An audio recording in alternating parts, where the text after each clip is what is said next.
कनुप्रिया काव्य की काव्यात्मक अनुभूति से गुजरते हुए हमने नारी मन की विभिन्न अवस्थाओं से साक्षात्कार किया। पूर्व राग में तन्मयता का एक एक क्षण का आस्वादन करने वाली राधा, मंजरी परिणय में कृष्ण के साथ उसके साक्षात्कार के चरम क्षणों का आस्वादन करने वाली राधा, आम्रबौर के गीत में उनके मिलन के क्षणों में नारी सहज लज्जा एवं भय का निरूपण एवं सृष्टि संकल्प में लज्जा का समस्त आवरण हटाकर कनु की सृजन संगिनी बनने वाली राधा। धर्मवीर भारती जी ने सृष्टि संकल्प में राधा और कृष्ण के बीच हुए कामवासना जनित प्रसंगों का भी खुलकर वर्णन किया है और राधा को इस प्रकार इससे पहले भी कई कवियों ने, जैसे विद्यापति, जयदेव आदि कई रीतिकालीन कवियों ने भी राधा का इस प्रकार वर्णन किया है, अतिरंजना पूर्वक श्रृंगार वर्णन। लेकिन कनुप्रिया काव्य इतिहास तक आते आते एक नया मोड़ लेती है। राधा के विरह को भारती जी ने नवीन परिवेश में चित्रित किया है। यहाँ राधा के चरित्र का परिमार्जन एवं परिवर्धन किया गया है और वही कनुप्रिया को अलग बनाती है। यहाँ इतिहास को, हिस्ट्री को पुनर्व्याख्यायित किया गया है। इतिहास क्या होता है? अगर हम वर्ल्ड हिस्ट्री अथवा इंडियन हिस्ट्री पर एक दृष्टि दौड़ाएं तो हम पाएंगे कि वार अथवा युद्ध सभी इतिहासों का केंद्र बिंदु रहा है ना। First world war, second world war, conquering, कब्जा करना, हार जीत, इसी का लेखा जोखा अक्सर इतिहास में होता है। उसे क्रोनोलॉजिकल ऑर्डर में, मतलब कि कौन सा पहले हुआ कौन सा बाद में हुआ, उसे दर्ज करना ही हिस्ट्री कहलाता है। कहा जाता है हिस्ट्री इज़ हिज स्टोरी। इसमें हर स्टोरी नहीं है, हर स्टोरी गायब है। और धर्मवीर भारती जी ने यहाँ हर स्टोरी को प्रमुखता दी है। राधा की स्टोरी, यहाँ महाभारत युद्ध भी हिज स्टोरी है, कृष्ण का इतिहास है जिसे राधा चैलेंज करती है। क्योंकि युद्ध बड़ा भयानक शब्द है, एक ऐसा सत्य है जो कई बार हमें लगता है कि अनिवार्य है, लेकिन उससे पैदा की गई जो ध्वंस है, जो नाश है, जो विनाश है, वो हमें भयभीत करती है। और राधा अथवा नारी मन द्वंद्व नहीं चाहती, प्रणय चाहती है, तन्मयता चाहती है। और धर्मवीर भारती की राधा महाभारत युद्ध के कर्णधार, युद्ध राजनीति के संचालक, कूटनीतिज्ञ श्री कृष्ण से प्रश्न पूछती है। आपको ध्यान देना है, पूरे काव्य में कृष्ण अनुपस्थित है। कृष्ण की अनुपस्थिति में भी राधा के एकालाप द्वारा हमें कृष्ण की उपस्थिति का एहसास होता है। यहाँ कृष्ण से कौन प्रश्न पूछ रही है? कृष्ण से प्रश्न पूछ रही है उनकी केली सखी, उनकी सखी, बांधवी, माँ, वधू, सहचरी एवं सबसे बढ़कर उनकी सृजन संगिनी राधा। काव्य में इतिहास खंड के अंतर्गत 7 विभिन्न अवस्थाओं से राधा इन प्रश्नों को उठाती है। इतिहास खंड में राधा विप्रलब्धा है, स्वयं को सेतु संबोधित करती है। उसी आम के वृक्ष की छाया में अमंगल लक्षण देखते हुए एक प्रश्न करती है और कृष्ण के धर्म अधर्म आदि के गीतोपदेश अथवा ज्ञानोपदेश को अर्थहीन बताती है और समुद्र स्वप्न में मानो डूब जाती है। तो आज हम आस्वादन करेंगे कनुप्रिया का विप्रलब्धा रूप। विप्रलब्धा में राधा अनेक उपमाओं और उपमानों के माध्यम से अपने विरह विदग्ध हृदय और तन का चित्र उपस्थित करती है। उसकी ओर जाने से पहले जान लेते हैं कौन है विप्रलब्धा। भरत मुनि के नाट्य शास्त्र में 8 नायिकाओं के बारे में बताया गया है। ये 8 नायिकाएं नारी की 8 अवस्थाओं को रूपायित करती है। आपको पता है भरत मुनि का Natya Shastra 2nd century BC to 2nd century AD के मध्य लिखा गया। और आज देखिए उन्होंने जो संकल्पना अष्टनायिकाओं की है वो बाद में चलकर लिटरेचर में, इंडियन क्लासिकल डांस में, पेंटिंग्स में, यहाँ तक कि एम्ब्रॉयडरीज में भी उसका चित्रण होता है। देखिए इसमें नारी की 8 अवस्थाओं में 6th वन देखिए विप्रलब्धा है, मतलब वो नारी जिसे उसके प्रिय ने वंचित किया हो, one who is deceived bye her lover. Krishna ने राधा के साथ रासलीला रचा, प्रणय में आलिंगनबद्ध किया और उनके मथुरा चले जाने के बाद कोई नामो निशान न था और राधा विप्रलब्धा बन गई। और विप्रलब्धा राधा देखो किस प्रकार अपने आप को एवं अपनी अवस्था को प्रस्तुत करती है। बुझी हुई राख, टूटे हुए गीत, डूबे हुए चांद, रीते हुए पात्र, बीते हुए क्षण सा मेरा यह जिस्म। राधा अपने जिस्म को कैसे महसूस करती है? बुझी हुई राख सी। राख आपको पता है आग में जलाने की शक्ति होती है, तीव्रता होती है, और राख क्या होता है? जलने के बाद की जो अवस्था है। राधा अपने जिस्म को उस बुझी हुई राख के समान उपमित करती है। एक समय था जब उसका जिस्म में आग था। कान्हा को देखने मात्र से ही उसके जिस्म में आग की लपटें उठती थी। कान्हा के साथ केली सखी जब वो बनी तब भी उसका जिस्म आग था, लेकिन आज विप्रलब्धा की अवस्था में उसका जिस्म बुझी हुई राख के समान है। एक समय था जब उसे लगता था कृष्ण स्वयं उसके जिस्म के अंदर प्रवेश कर स्वर्णिम संगीत बन, गीत बन मुखर उठा हो, और वही जिस्म आज राधा को टूटे हुए गीत के समान लगता है, जो बेसुरा हो गया है, जो गीत लय के मुताबिक न चलता हो। किसी को भी ऐसा गीत पसंद नहीं है। और मेरा जिस्म डूबे हुए चांद के समान। चांद उस समय सब सुंदर होता है जब वो चांदनी बिखेरती है, और डूबे हुए चांद को कौन पूछता है? डूबा हुआ चांद किसी को नहीं भाता। और रीते हुए पात्र सा मेरा जिस्म उस पात्र के समान है, उस बर्तन के समान है जिसमें से सब कुछ उड़ेल दिया गया हो, खाली कर दिया गया हो। अब वो मेरा पात्र, मेरा जीवन रूपी पात्र एकदम खाली हो गया है। एक समय था जब कान्हा के साथ मेरा जीवन संपूर्ण था, भरा हुआ था। अभी तो पूरा रीत गया है, उलट गया है। बीते हुए क्षण सा मेरा जिस्म बीते हुए क्षण सा है। मेरा जिस्म अभी, मेरा प्रेजेंट जो है वो भी पास्ट बन गया है, भूतकाल बन गया है। तो अपने जिस्म को विप्रलब्धा राधा किस किस से उपमित करती है? राख से, वो भी बुझी हुई राख। मतलब राख भी 2 तरह के होते हैं, एक तो जिसमें चिंगारी अभी बची हो, ये बुझी हुई राख है जिसे कुरेदने पर भी शायद आग की चिंगारी आपको ना मिले। टूटे हुए गीत के समान, जो कोई पसंद नहीं करता, टूटा हुआ गीत।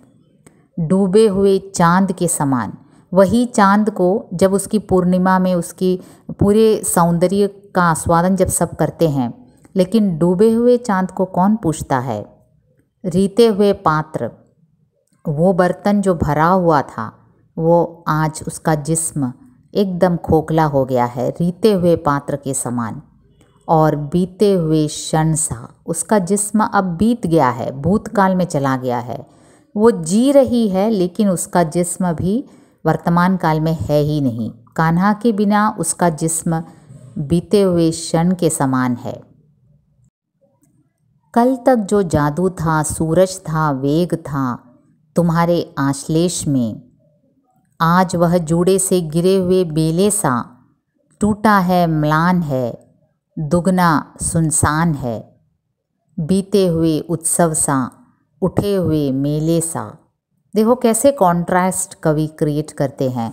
कल तक जो जादू था, सूरज था, वेग था, तुम्हारे स्पर्श में, तुम्हारे आश्लेष में, तुम्हारे आलिंगन में एक जादू था, एक सूरज था, एक वेग था। वेग, उसका शरीर कंप जाता था, स्पंदन था, क्योंकि कृष्ण के दर्शन मात्र से, उसके स्पर्श से, उसके शरीर में, उसके जिस्म में एक जादुई एहसास होता था। और सूरज के समान तीव्र था उसका स्नेह। एक जादू था तुम्हारे आश्लेष में, तुम्हारे आलिंगन में, तुम्हारे स्पर्श मात्र में एक जादू था। आज वह जूड़े से गिरे हुए बेले सा टूटा है, म्लान है। आज उसकी अवस्था क्या है? जैसे जूड़े पर लगाते ना, बालों पर स्त्रियां लगाती हैं बेले के फूल, वो जब कजरे से निकल जाता है, नीचे गिर जाता है, टूट जाता है, म्लान हो जाता है, सूखा सूखा सा एकदम से फूल जब गिर जाता है, कोई उस पर ध्यान नहीं देता, हम उस पर पाँव रख कर चले जाते हैं। और वही फूल जब हमारे जूड़े में लगा होता है तो सभी उसे निहारते हैं, उसकी प्रशंसा करते हैं। लेकिन वही जब टूट कर, म्लान होकर नीचे गिर जाता है, महत्वहीन हो जाता है, वो किसी का आकर्षण का केंद्र नहीं बनता। राधा की भी यही अवस्था है, वो दुगने सुनसान में है।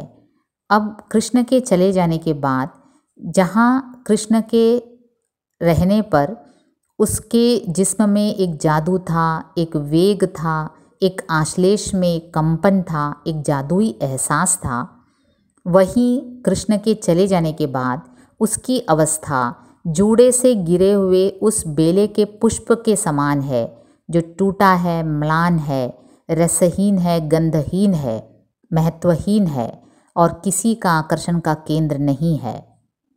और उसका जीवन कैसा है? बीते हुए उत्सव सा। उत्सव आपको पता है कितना रंगीन होता है उत्सव, लेकिन जब वो बीत जाता है तो कितना सुनसान हो जाता है। और मेले में भी बड़ी धूम धमाका होता है। मेले में बड़ी रोशनी होती है, बड़ा रंग होता है, काफ़ी चहल पहल होती है। लेकिन एक उठने के बाद, एक मेले के ख़त्म होने के बाद आपने देखा होगा कैसे सुनसान हो जाता है, पूरा मैदान एकदम खाली हो जाता है। तो राधा का जीवन भी वैसा ही उठे हुए मेले के समान है। क्या काव्यात्मक अनुभूति है धर्मवीर भारती जी की। बीते हुए उत्सव सा। जब कान्हा राधा के साथ थे तो उत्सव ही उत्सव था, रास लीलाएं होती थी, केली होती थी और श्रृंगार रस होता था, मेले के समान था, काफ़ी रंगीन था जीवन। आज दुगना सुनसान है जीवन। आज राधा का जीवन जूड़े से गिरे हुए महत्वहीन, गंधहीन, रसहीन बेले के फूल के समान टूटा है और म्लान है। आज उसके जीवन में कृष्ण का आलिंगन नहीं है, आश्लेष नहीं है, इसलिए उसके जीवन में जादू भी नहीं है, सूरज भी नहीं है और कंपन भी नहीं है, वेग भी नहीं है। केवल उसका जिस्म क्या बनकर रह गया है? एक बुझी हुई राख के समान, टूटे हुए गीत के समान, डूबे हुए चांद के समान, रीते हुए पात्र के समान खाली है उसका जीवन। और बीते हुए क्षण सा उसका जिस्म भूतकाल में मानो जी रहा है। धर्मवीर भारती जी ने ये जो यहाँ कॉन्ट्रास्ट उठाया है काव्य में, देखने लायक है। देखिए वो कैसे राधा के जिस्म के बारे में वर्णन करते हैं। मेरा यह जिस्म टूटे खंडरों के उजाड़ अंतपुर में, छूटा हुआ एक साबित मणिजटित दर्पण सा। दर्पण होता है ना जिसमें शीशा, जिसमें हम अपना मुंह देखते हैं। एक मणिजटित दर्पण की कल्पना कीजिए जिसमें काफ़ी डेकोरेटेड हो एक दर्पण। वो खंडरों के उजाड़ में पड़ा हुआ मणिजटित दर्पण के समान है।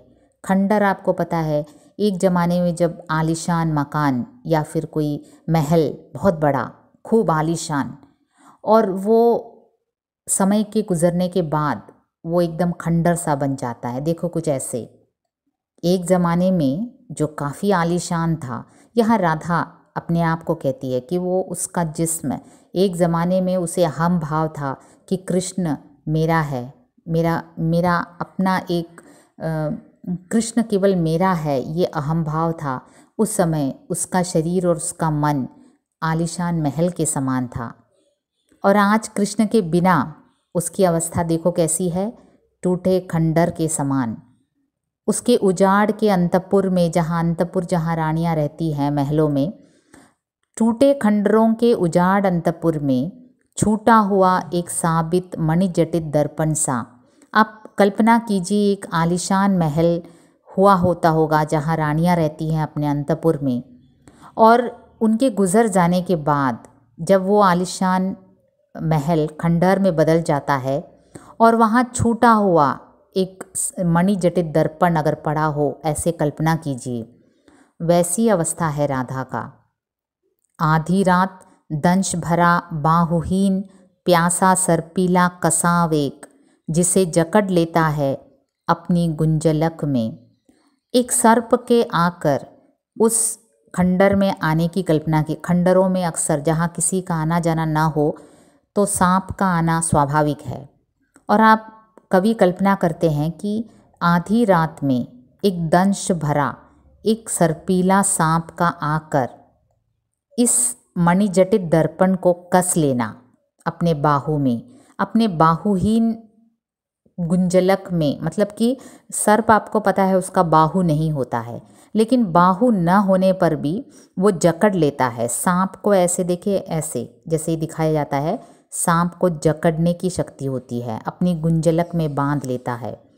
और ये जो मणि, ऐसे मिथ होता है ना, सांप जो मणि से उसका आकर्षण होता है, तो ये मणिजटित दर्पण कल्पना कीजिए कोई खंडर में पड़ा हो। एक ज़माने में किसी रानी ने अपने अंतपुर में उसका उपयोग किया होगा बड़े गर्व के साथ, लेकिन समय के गुजरने के बाद वो वहीं पड़ा रहा होगा कोई दर्पण, और उसे आधी रात में एक विषैला सर्प जिसका बाहु न होने पर भी वो उसे जकड़ लेता है, कसकर पकड़ लेता है।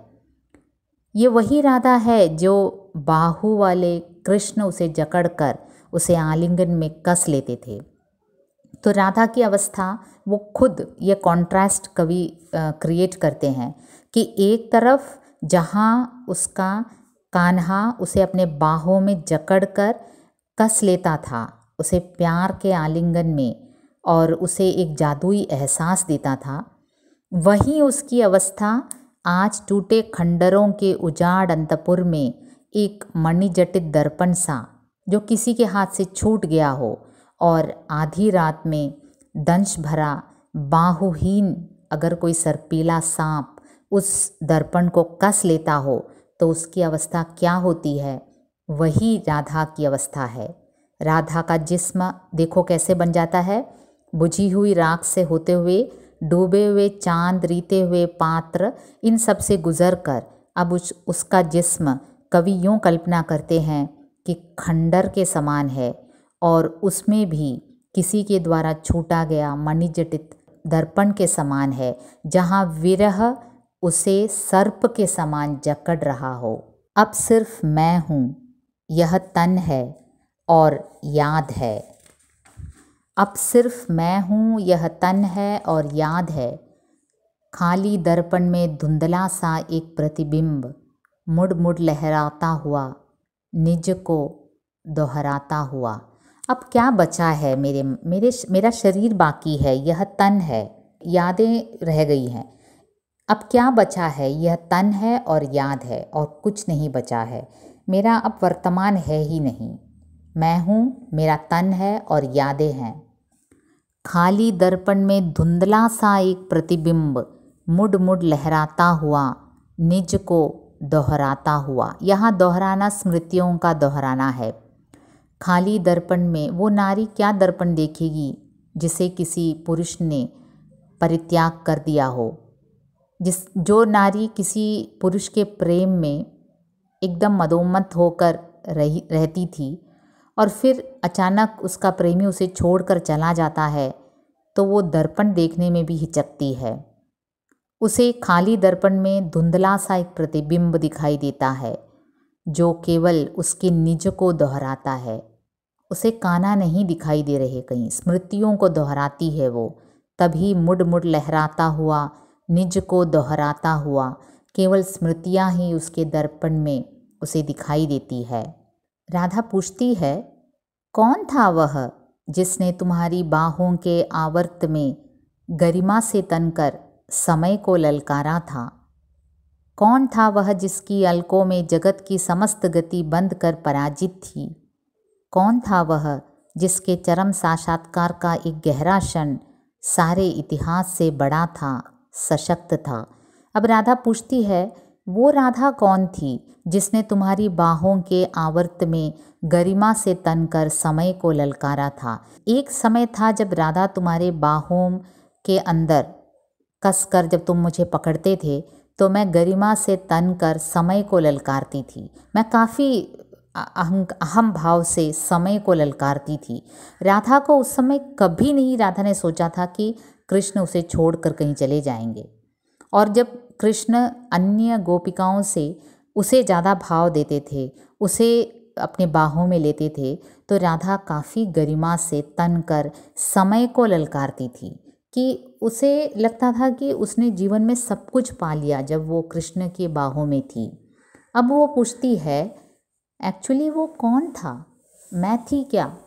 कौन था वह जिसकी अलकों में जगत की समस्त गति बंद कर पराजित थी? मेरे जो अलके हैं उसमें जगत की समस्त गति मानो बंद कर पराजित हो जाती थी। मैं अपने आप को विजयी मानती थी।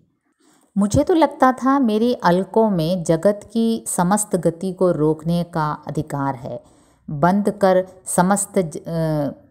समस्त जगत की जो गति है वो मेरे सामने मुझे लगता था एकदम पराजित हो जाती थी। मतलब कि वो राधा कौन थी जो अपने आप को इतनी गर्विला समझती थी कि जगत की गति को वो नहीं जानती थी कि उसके जीवन में और क्या होने वाला है। वो उस समय जब कृष्ण के साथ थी उसे तो लगता था कि वो समय को ललकारने की गरिमा उसमें है। उसे लगता था कि जगत की समस्त गति को बांधने की शक्ति उसमें है। कौन था वह जिसके चरम साक्षात्कार का एक गहरा क्षण सारे इतिहास से बड़ा था, सशक्त था? चरम साक्षात्कार का एक गहरा क्षण जब वो कृष्ण के साथ मिलकर, उसका जिस्म, उसका शरीर, उसका मन मिलकर कृष्ण के साथ एक हो गया था, उस गहरे क्षण में राधा को लगा था कि वो सारे इतिहास से बड़ा क्षण था, सारे इतिहास से सशक्त क्षण था। लेकिन अब वो पूछती है, कौन था वह जिसके चरम साक्षात्कार का एक गहरा क्षण सारे इतिहास से बड़ा था, सशक्त था? मुझे अतिशय हो रहा है। मैं कौन थी? मैं जो तुम्हारी बाहों के आवर्त में गरिमा से तनकर समय को ललकारने का हम भाव रखती थी, वही मैं जो अपने अलकों में जगत की समस्त गति को बांध कर पराजित करने का गर्व करती थी, और वही मैं जो तुम्हारे साथ चरम साक्षात्कार के गहरे क्षणों में मुझे लगा था कि मेरे ये क्षण, तन्मयता के ये क्षण इतिहास से बड़ा था, सशक्त था। कौन था कनु वह तुम्हारी बाहों में? मैं ही थी क्या? मैं सोच भी नहीं सकती कनु, मैं थी वो जो तुम्हारी बाहों में, जो सूरज था, जादू था, दिव्य था, मंत्र था। अब सिर्फ मैं हूँ, यह तन है और याद है, सभी चला गया कनु। तुम्हारी बाहों में जो सूरज था, जो जादू था, जो दिव्य था, जो मंत्र था, सब कुछ चला गया। अब सिर्फ मैं हूँ, अब सिर्फ मैं हूँ, यह तन है और याद है। और ये तन भी कौन सी अवस्था में है? ये तन बुझी हुई राख के समान है, टूटे हुए गीत के समान, डूबे हुए चांद के समान, बीते हुए क्षण सा ये जिस्म है, और खंडहर के समान, और उस मणिजटित दर्पण के समान जिसे किसी दंश भरा बाहुहीन सर्पीला सांप ने एकदम कस लिया हो। और मैं सोचकर भी मुझे ये समझ नहीं पाती कि वो कौन थी जो तुम्हारी बाहों के आवर्त में गरिमा से तनकर समय को ललकारने की चेष्टा की थी। मैं समझ ही नहीं पाती कि मैं वही राधा थी जिसके अलकों में जगत की समस्त गति बंद कर पराजित हो जाती थी। और मैं ये कभी नहीं सोच सकती कि उस समय के चरम साक्षात्कार के क्षणों में जो मैंने तुम्हारे साथ अनुभव किया था, वो इतिहास से मैं उसे बड़ा मानती थी, लेकिन अब मैं समझ पाई हूँ कि मेरा वो सब मिथ्या था, सभी जादू था। जादू का एक होता है ना कि होने का एहसास दिलाता है जादू, लेकिन होता नहीं है। तो वही राधा कहती है, जो सूरज था, जो जादू था, दिव्य था, मंत्र था, अब सब खत्म हो गया है। मंत्र था, केवल एहसास मात्र था जादू के समान। मैं अब सिर्फ मैं हूँ, यह तन है और यह याद है। कनु राधा से कैसे छूट गए, कवि की कल्पना देखिए। मंत्र पढ़े बाण से छूट गए तुम तो कनु। जैसे बाण छूट जाता है ना प्रत्यंचा से, शेष रही मैं केवल कांपती प्रत्यंचा सी। काफ़ी शक्ति से खींचते हैं पीछे की ओर, प्रत्यंचा खींचा जाता है। जितनी शक्ति से खींची जाती है उतनी शक्ति से वेग से वो बाण आगे की ओर छूटते हैं। और कनु तुम मुझसे ऐसे छूट गए जैसे मंत्र पढ़े बाण छूट जाते हैं। एक बार जब बाण छूट जाता है वो वापस नहीं आता, और शेष क्या रह गया है, केवल मैं कांपती प्रत्यंचा सी रह गई हूँ। अब भी जो बीत गया उसी में बसी हुई, अब भी उन बाहों के छलावे में कसी हुई। मैं भी कितनी बावरी हूँ, अब भी मैं जी रही हूँ बीते हुए क्षण में, उसी में बसी हुई हूँ। अब भी उन बाहों के छलावे में, मैं अब भी तुम्हारे बाहों के छलावे में हूँ। तुम मुझे छल कर चले गए हो, तुम मुझे छोड़ कर चले गए हो, मेरी तन्मयता के क्षणों को रौंद कर चले गए हो, लेकिन मैं कितनी बावरी हूँ, पगली हूँ। अब भी जो बीत गया उसी में मैं बसी हुई हूँ। अब भी उन बाहों के छलावे में कसी हुई, जिन रूखी अलकों में मैंने समय की गति बांधी थी। हाय उन्हीं काले नाग पाशों से दिन प्रतिदिन क्षण प्रतिक्षण बार बार डसी हुई। मुझे लगा था मेरे अलकों में इस समय की गति को बांधने की शक्ति है, लेकिन वही रूखी अलकें आज काले नाग पाशों से दिन प्रतिदिन क्षण प्रतिक्षण बार बार मुझे डस रही है। मेरे बालों में इस जगत की गति को रोकने की जो शक्ति थी, वो बाल आज मुझे काले नागों जैसे लग रहे हैं विरह में, और ये बाल दिन प्रतिदिन क्षण प्रतिक्षण बार बार मुझे डस रहे हैं, मुझे विरह में तड़पा रहे हैं। उन काले नागों के डसने से दिन प्रतिदिन क्षण प्रतिक्षण मैं क्षीण होती जा रही हूँ, लेकिन फिर भी मैं बीते हुए दिन में जी रही हूँ, उसी में बसी हुई हूँ, उन बाहों के छलावे में कसी हुई हूँ। अब सिर्फ मैं हूँ, यह तन है और संशय है, और अब मेरा क्या बचा है। मैं हूँ, यह शरीर है जो खंडर के समान है, और एक संशय मेरे मन में है। बुझी हुई राख में छिपी चिंगारी सा, रीते हुए पात्र की आखिरी बूंद सा, पाकर खो देने की व्यथा भरी गूंज सा। मेरे में बस इतना ही संशय है कि बुझी हुई राख में छिपी चिंगारी सा। बुझी हुई राख के अंदर कभी कभी चिंगारी छिपी होती है, वही अवस्था है। मतलब कुरेदने पर मिलेगा मुझे तुम्हारा याद, मुझे कुरेदने पर मिल सकता है तुम्हारा रूप। मैं बाहर से देखने पर बुझी हुई राख के समान हूँ, लेकिन छिपी हुई चिंगारी मेरे भीतर है। रीते हुए पात्र की आखिरी बूंद सा, जिस बर्तन को रीता गया हो, जिसे खाली कर दिया गया हो, उसके आखिरी बूंद में भी जो आशा टपकती है, पाकर खो देने की व्यथा भरी गूंज सा। एक व्यथा भरी गूंज मेरे अंदर है, पाकर खो देने का। दुख उससे ज़्यादा होता है जो एक बार प्यार को पा लेता है और फिर खो देता है। जिसने प्यार के तन्मय क्षणों को जाना ही नहीं, उसे खो देने पर क्या होता है इसका एहसास होता नहीं है।